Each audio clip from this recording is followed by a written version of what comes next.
Welcome, dear students, GRPS Junior College, Narangao, online lecture, subject Agriculture Science and Technology, Standard 11. Dear students, in previous lecture, we have studied about plant nutrition part 3rd. In this short unit, we have studied integrated nutrient management and classification of fertilizers. In today's lecture, we are going to study brief study of manures and fertilizers. तर आजच्या lecture मध्ये आपण या ठिकाणी fertilisers मधला जो एक type आहे मॅन्युअर्स अँड फर्टिलायझर्स चे टाइप्स आज आपण पाहणार आहोत. या ठिकाणी मॅन्युअर्स जे आहेत तर ते ऑर्गॅनिक असतात आणि फर्टिलायझर्स केमिकल आहेत. First, bulky organic manures contain plant nutrient in small quantities and organic matter in large quantity. आता या ठिकाणी बल्की ऑर्गॅनिक मॅन्युअर्स कशाला म्हणायचं तर त्यामध्ये प्लॅन्ट न्यूट्रिएंट्स हे स्मॉल क्वांटिटी मध्ये आहेत. खूप थोड्या प्रमाणात त्यामध्ये प्लॅन्ट न्यूट्रिएंट्स आहेत म्हणजे नायट्रोजन फॉस्फरस जे आहेत तर ते खूप थोड्या प्रमाणात आहेत आणि ऑर्गॅनिक मॅटर त्यामध्ये जास्त आहे म्हणजे कार्बनचं प्रमाण त्या मॅन्युअर्स मध्ये जास्त आहे, खतांमध्ये जास्त आहे. मग त्यामध्ये त्याचे जे काही उदाहरणं आहेत ते आपण यामध्ये पाहूया. त्यामध्ये फार्म यार्ड मॅन्युअर, त्याला आपण FYM असं म्हणतो. It is decompose mixture of solid and liquid excreta of farm animals along with litter. तर त्यामध्ये जी जनावरं आहेत, ज्या आपण गाई म्हशी किंवा बैल वगैरे जे पाळतो तर त्यांचं जे सॉलिड अँड लिक्विड एक्स्ट्रा आहे म्हणजे त्यांचं जे मलमूत्र आहे त्यांचा वापर आपण खत म्हणून करतो. त्याला आपण FYM फार्म यार्ड मॅन्युअर असं म्हणतो. For example cattle manure, sheep penning, poultry manures, कोंबड खत वगैरे किंवा जनावरांचं जे खत आहे त्याला आपण शेणखत असं म्हणतो. तर हे या बल्की ऑर्गॅनिक मॅन्युअर्स मध्ये येतं कारण याच्यामध्ये जे न्यूट्रिएंट्स आहेत ते स्मॉल क्वांटिटी मध्ये आहेत आणि ऑर्गॅनिक मॅटर त्याच्यामध्ये जास्त आहे. Then compost, this is bulky organic manure obtain from decomposition of organic waste with the help of action of microorganism. तर या ठिकाणी हे ऑर्गॅनिक वेस्ट जे आहे तर ते या ठिकाणी डिकम्पोजिशन प्रोसेस मुळे तयार होतं मायक्रो ऑर्गॅनिझम मुळे. मग त्यामध्ये rural compost made from farm waste and house refuse. आता रुरल कंपोस्ट जे आहे तर ते कसं तयार होतं, फार्म वेस्ट म्हणजे शेतातला जो काडी कचरा आहे तो त्याच्यामध्ये टाकला जातो आणि हाऊस रेफ्यूज म्हणजे घरामध्ये जे काही काडी कचरा निघतो तर तो त्याच्यामध्ये एकत्रित केला जातो. त्याचं डिकम्पोजिशन केलं जातं बॅक्टेरियाच्या मार्फत, मायक्रो ऑर्गॅनिझमच्या मार्फत. किंवा urban compost made from town waste म्हणजे शहरामधला जो कचरा आहे तो एकत्रित करून त्या ठिकाणी अर्बन वेस्ट त्या ठिकाणी तयार केलं जातं. त्याला आपण अर्बन कंपोस्ट असं म्हणतो. तर हे सगळं कंपोस्ट मध्ये येतं. देन वर्मी कंपोस्ट, पुढचा टाइप आहे वर्मी कंपोस्ट. वर्मी कंपोस्ट म्हणजे काय तर गांडूळ खत. गांडूळ खत या ठिकाणी आपल्याकडं प्रॅक्टिकल मध्ये आपण ते प्रत्यक्ष पाहणारच आहोत. गांडूळ खत कसं तयार केलं जातं, त्याच्यामध्ये किती कंटेंट आहे, त्याला पीट साईज वगैरे किती आहे, यामध्ये आता या ठिकाणी तुम्हाला मी थोडक्यात त्या ठिकाणी सांगणार आहे. सिलेक्शन ऑफ अर्थवर्म्स, जी गांडूळ आहेत ती त्या ठिकाणी आपण सुरुवातीला तिची स्पेसिस आपल्याला निवडावी लागते. त्यामध्ये इसिनिया फेटिडा being a common most active species, hence commonly used for vermicompost production. Eisenia fetida ही जी स्पेसिस आहे ती कॉमनली त्या ठिकाणी वापरली जाते, गांडुळाची एक जात आहे. देन साइज ऑफ पीट, आपल्याला त्या ठिकाणी एक खड्डा तयार करावा लागतो किंवा एक पीठ त्या ठिकाणी तयार करून घ्यावा लागतो सिमेंट. मग त्यामध्ये त्याची साईज जी आहे 3.0 metre into 1.5 metre into 0.6 metre pit मे बी प्रिपेअर्ड. त्याची जी पीठ साईज आहे त्यामध्ये 3 मीटर तो लॉंग पाहिजे, लांब 1.5 मीटर त्याची रुंदी आहे आणि 0.6 मीटर त्याची खोली आहे. तर अशा पद्धतीचं पीठ त्या ठिकाणी तयार करून घेतल्यानंतर त्यानंतर दोन पीठ मधलं अंतर 0.6 मीटर ठेवायचं आहे. असे पीठ शेजारी शेजारी त्या ठिकाणी आपण बनवतो. Then preparation of vermi bed. त्यानंतर मग at the bottom the pit 50 centimetre layer of raw organic material from farm. Farm मधलं मग जो काडी कचरा आहे तो 15 सेंटीमीटर लेअर त्याचा त्या ठिकाणी द्यायचा. Then organic layering. Organic layering मध्ये त्या ठिकाणी 15 सेंटीमीटर तर त्याच्यावरती परत कावडंग म्हणजे शेणखत शेण जे आहे त्याचा त्या ठिकाणी लेअर द्यायचा. मग त्यामध्ये लेअर देत असताना माती प्लस शेण 3 असे एक प्रमाण त्या ठिकाणी घ्यायचंय. म्हणजे या ठिकाणी जर आपल्याला 10 किलो जर प्रिपरेशन बनवायचं असेल तर 3 असे म्हणजे त्या ठिकाणी 7 किलो त्या ठिकाणी शेणखत घ्यायचे आणि बाकीची माती अशी त्या ठिकाणी मिक्स करून 3 असे एक प्रोपोर्शन करून त्या ठिकाणी मिक्स करायचं आहे. 15 सेंटीमीटरचा लेअर त्या ठिकाणी द्यायचा आहे. Then moisture level is maintain by spraying of water. त्यानंतर मॉइश्चर लेवल त्या ठिकाणी मेंटेन ठेवायचे आहे. पाण्याचा मारा त्याच्यावरती करायचा आहे.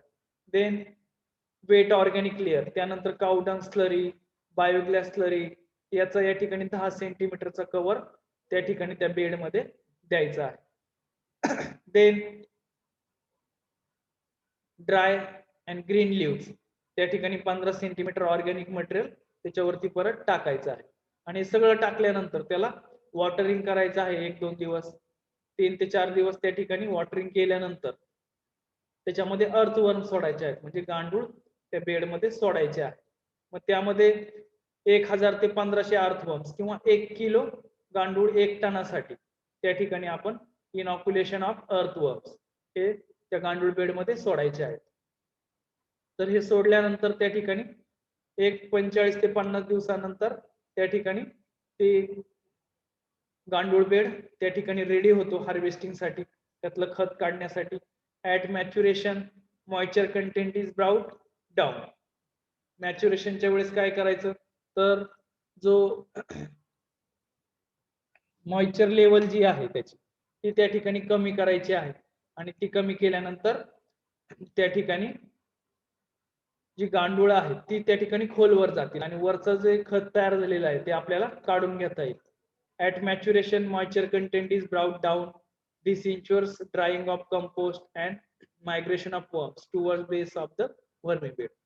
जी गांडूळ आहेत ती जमिनीवर त्या बेडमध्ये खोलवर जातील आणि वरचं कंपोस्ट आपल्याला चाळणीच्या साहाय्याने काढून घेता येईल. Mature compost is removed, sieved, dried and packed. तर मॅच्युअर जे कंपोस्ट आहे ते आपल्याला काढता येईल. त्याला एक चाळणी मारून घ्यायची त्यानंतर ते सुकवायचं आणि त्याचं पॅकिंग करून आपण विक्रीसाठी किंवा आपल्या शेतामध्ये ते पाठवू शकतो.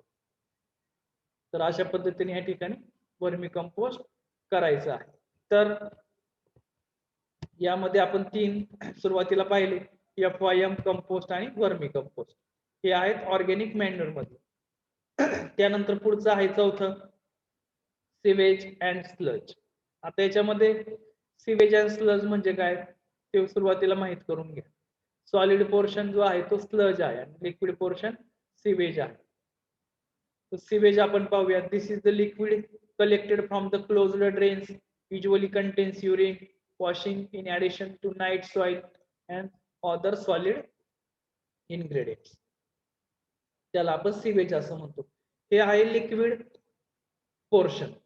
तर हा जो पोर्शन आहे तर तो कुठे गोळा केला जातो तर शहरांमध्ये या ठिकाणी जे सांडपाणी आहे घरातलं टॉयलेट बाथरूम वगैरेचं जे पाणी आहे ते त्या ठिकाणी एकत्र केलं जातं आणि ते एकत्र केल्यानंतर त्याच्यावरती प्रक्रिया केली जाते आणि प्रक्रिया केल्यानंतर त्याच्यापासून मग त्यामध्ये नाईट सॉइल म्हणजे काय तर त्यामध्ये मानवी मलमूत्र आणि जे बाकीचे वेस्ट मटेरियल आहे ते त्याच्यामध्ये मिक्स असतं. असं लिक्विड त्याला सिवेज आपण म्हणतो आणि त्याचा वापर आपण खत म्हणून केला जातो. ते लिक्विड पोर्शन मध्ये आहे.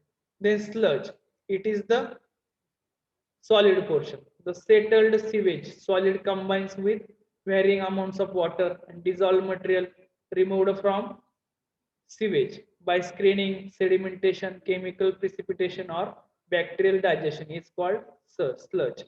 आता स्लज म्हणजे काय, तर सिवेज पासून ते तयार करतात. सिवेज लिक्विड फॉर्म मध्ये आहे, त्याच्यापासून डिपॉझिशन केलं जातं आणि त्या ठिकाणी त्याचं स्क्रीनिंग करून ते गाळून सेडिमेंटेशन त्याच्यावरती केलं जातं, त्याला प्रेसिंग केलं जातं, केमिकल प्रेसिपिटेशन त्याचं केलं जातं, हार्मफुल घटक त्याचे काढले जातात, बॅक्टेरियल डायजेशन करतात आणि त्याच्यापासून खत निर्मिती केली जाते, त्याला आपण स्लज असं म्हणतो. तर या ठिकाणी तुमच्या लक्षात आलं असेल की स्लज म्हणजे काय आणि सिवेज म्हणजे काय. तर स्लज म्हणजे सॉलिड पोर्शन आणि सिवेज म्हणजे लिक्विड पोर्शनचं ते खत आहे आणि हे पूर्णपणे ऑर्गॅनिक आहे. Then green manuring. Green manuring म्हणजे काय, तर हिरवळीचं खत. ग्रीन मॅन्युरिंग म्हणजे काय, हिरवळीचं खत. It is the practice of incorporation of green succulent plants material into the soil for improving physical structure as well as the fertility of soil. Green manuring म्हणजे काय, तर incorporation of green succulent plants material into the soil. त्याला आपण जे green plants आहेत ते आपण आपल्या शेतात लावायचे, कालांतराने फ्लावरिंग आलं, फ्लावरिंग येण्याच्या अवस्थेमध्ये ते जमिनीत परत गाडून टाकायचे. त्याचा उद्देश काय आहे, तर जमिनीमध्ये खत त्या ठिकाणी तयार व्हावं, हा उद्देश या ग्रीन मॅन्युरिंग क्रॉपचा असतो. It consist of raising quick growing crops up to flowering stage and incorporate them into the soil by ploughing. आणि नांगरणीच्या सहाय्याने ते शेतामध्ये आपण गाडून टाकतो. आता त्याचे दोन टाईप आहेत, ग्रीन मॅन्युरिंगचे दोन टाईप आहेत. त्यामध्ये green manuring in situ and green leaf manuring. आता ग्रीन मॅन्युरिंग इन सितू म्हणजे काय, तर green plants are grown into the field and after flowering it incorporates into the soil by plowing. तर green manuring in situ म्हणजे काय, तर जे green plants आहेत ते जमिनीवरती लावायचे आणि त्या जमिनीमध्ये ते गाडून टाकायचे, त्याला आपण ग्रीन मॅन्युरिंग इन सितू असं म्हणतो, हे लक्षात ठेवा. तर फॉर एक्झाम्पल सनहेन, ताग, धेंचा, कावपी म्हणजे चवळी, क्लस्टर बीन, गवार, असे जे प्लांट्स आहेत ते आपण त्या ठिकाणी ग्रीन मॅन्युरिंग इन सितू म्हणून वापरू शकतो. Then green leaf manuring, gliricidia. Green leaf manuring म्हणजे काय आहे, तर ते जंगलामध्ये झाडं आहेत किंवा बांधावरती इकडे ती झाडं लावलेली असतात आणि त्यांची पानं आपण तोडून आणायची आणि आपल्या शेतामध्ये ती टाकायची आहेत. क्लेरिसिडिया म्हणजेच गिरीपुष्प, हे आपण भात शेतीमध्ये जास्त करून वापरतो क्लेरिसिडिया. तर लक्षात आलं, green leaf manuring and green manuring in situ. Then concentrated organic manures, पुढचे आहेत कॉन्सन्ट्रेटेड ऑर्गॅनिक मॅन्युअर्स. मग त्यामध्ये plant origin and animal origin असे दोन टाईप आहेत कॉन्सन्ट्रेटेड ऑर्गॅनिक मॅन्युअर्स. आता आपण सुरुवातीला पाहूयात plant origin. These are organic in nature and contains relatively higher percentage of plant nutrients as compared to bulky organic manures. आता जे आपण bulky organic manures मागे पाहिले ते किती होते, तर त्यामध्ये FYM, compost, vermi compost and sewage and sludge हे चार त्या ठिकाणी बल्की ऑर्गॅनिक मॅन्युअर्स आहेत. त्यानंतर दुसरा टाईप आहे कॉन्सन्ट्रेटेड ऑर्गॅनिक मॅन्युअर्स. आता याच्यामध्ये plant origin and animal origin असे दोन टाईप आहेत कॉन्सन्ट्रेटेड ऑर्गॅनिक मॅन्युअर मध्ये. त्यामधलं पहिलं plant origin. These are the organic in nature and contain relatively higher percentage of plant nutrient as compared to bulky organic manures. तर यामध्ये higher percentage of plant nutrients आहेत. These are generally undecomposed material, आणि हे काय आहे, अनडिकम्पोज्ड material आहे. मग त्यामध्ये ऑइल केक्स. ऑइल केक्स म्हणजे काय, तर या ठिकाणी तेल काढल्यानंतर बियाण्यांमधून जे काही मटेरियल उडतं त्याला आपण पेंड म्हणतो. ती पेंड जी आहे तर ती ऑर्गॅनिक मॅन्युअर म्हणून आपण वापरतो. मग त्याचे परत ऑइल केक्सचे दोन टाईप आहेत, edible oil cakes and non edible oil cakes. Edible oil cakes मध्ये these types of oil cakes are generally used for feeding the cattle as concentrate. हे जे ऑइल केक्स आहेत तर ते जनावरांना खाद्य म्हणून त्याचा आपण वापर करतो. मग for example low grade 1 can be used as a manure, आणि त्यातलं जे कमी प्रतीचं आहे ते आपण खत म्हणून शेतात सुद्धा टाकू शकतो. मग for example groundnut oil cake, mustard cake, sesamum seed cake आणि लिनसीड केक. तर यामध्ये ग्राउंडनट केक म्हणजे भुईमुगाच्या शेंगांपासून तेल काढल्यानंतर जी पेंड उरते ती आपण जनावरांना खाद्य म्हणून पण वापरतो आणि त्याचं शेतामध्ये खत म्हणून त्याचा वापर केला जातो. किंवा mustard cake, sesamum cake, linseed cake, हे जे ऑइल सीड आहेत त्या ऑइल सीडचं ऑइल काढल्यानंतर जी पेंड उरते ती पेंड त्या ठिकाणी आपण शेतात मॅन्युअर म्हणून वापरतो.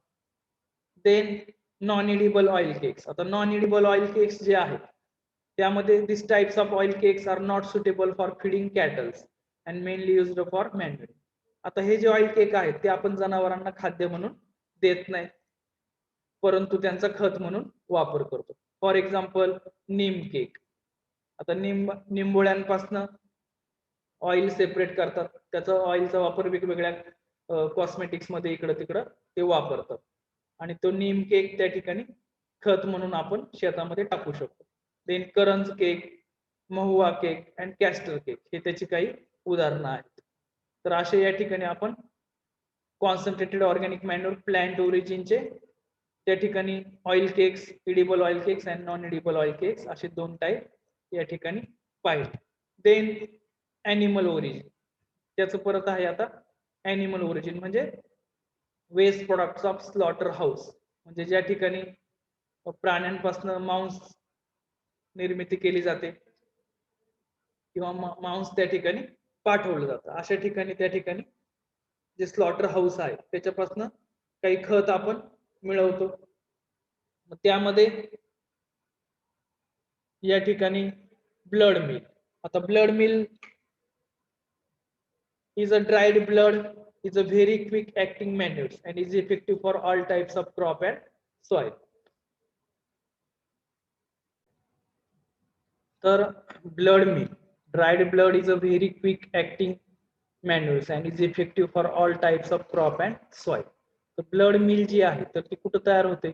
स्लॉटर हाऊस, ज्यामध्ये प्राण्यांची कत्तल वगैरे केली जाते आणि त्यांचे जे प्रोडक्ट्स आहेत त्यापासून त्या ठिकाणी खत निर्मिती केली जाते. मग अशा ठिकाणी जे ड्राईड ब्लड आहे म्हणजे सुकलेलं रक्त यांचा वापर ते क्रॉप्स आणि सॉइलच्या वाढीसाठी मॅन्युअर्स म्हणून केला जातो. Then bone meal, it is the oldest phosphatic fertiliser as a bones contain calcium phosphate. तर आपल्याला माहिती आहे की जी हाडं असतात मानवी किंवा ॲनिमल्स, तर ॲनिमल्सच्या हाडांचा वापर त्या ठिकाणी कॅल्शियम फॉस्फेटची निर्मिती करण्यासाठी केला जातो. It is more effective with PSB. तर फॉस्फेट सॉल्युबलायझिंग बॅक्टेरियामध्ये या ठिकाणी या बोन मिलचा त्या ठिकाणी वापर केला जातो. Then fish meal, this is available either as a dried fish or as a fish meal or powder wherein fish oil is extracted. The residue contains nutrient hence can be used as a manure. तर fish mill मध्ये त्या ठिकाणी जे काही मासे आहेत त्या माशांचं त्या ठिकाणी प्रोसेसिंग केल्यानंतर जे काही मटेरियल राहतं किंवा काही मासे त्या ठिकाणी खाण्यायोग्य नसतात असे माशांपासून त्या ठिकाणी मॅन्युअर्स त्या ठिकाणी तयार केलं जातं, खत तयार केलं जातं, त्यांचा वापर त्या ठिकाणी शेतामध्ये केला जातो. तर या ठिकाणी कॉन्सन्ट्रेटेड ऑर्गॅनिक मॅन्युअर्स मध्ये आपण दोन टाईप पाहिले, प्लांट ओरिजिन त्यामध्ये oil cakes, edible oil cakes and non edible oil cakes. Then animal origin मध्ये तीन टाईप आहेत. स्लॉटर हाऊस मधलं जे बाय प्रोडक्ट्स आहेत त्यामध्ये blood meal, bone meal and fish meal हे त्या ठिकाणी आपण मॅन्युअर म्हणून वापरू शकतो. देन केमिकल फर्टिलायझर्स, पुढचा टाईप आहे केमिकल फर्टिलायझर्स. त्यामध्ये straight fertilisers, chemical fertilizers which contain only one primary macronutrient are called as straight fertilizers. Straight fertiliser कुणाला म्हणायचं की ज्या फर्टिलायझर मध्ये फक्त एकच न्यूट्रिएंट आहे, त्या न्यूट्रिएंट्स याला आपण स्ट्रेट फर्टिलायझर असं म्हणतो. फॉर एक्झाम्पल युरिया, युरियामध्ये नायट्रोजन आहे फक्त 46% नायट्रोजन आहे.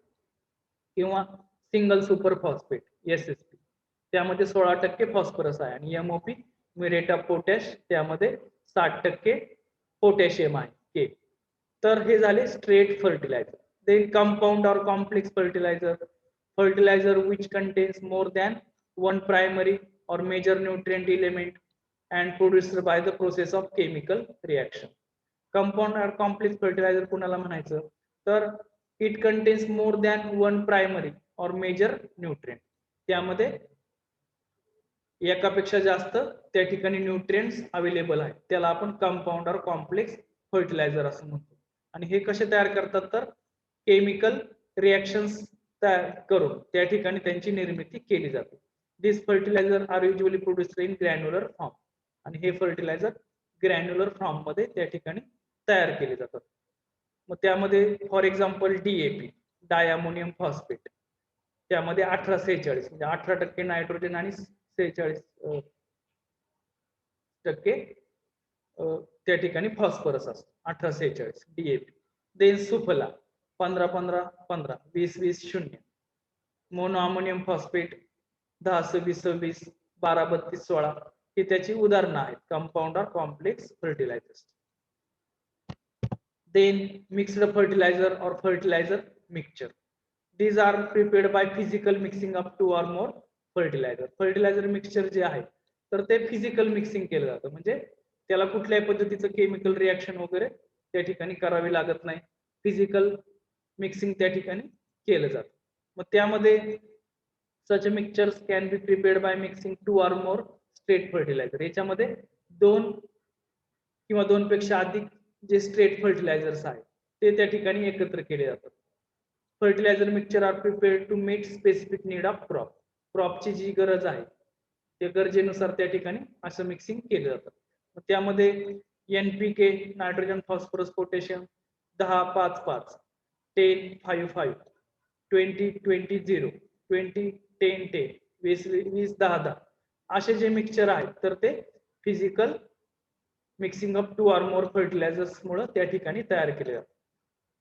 Then soil amendments. आता सॉइल अमेंडमेंट्स म्हणजे काय?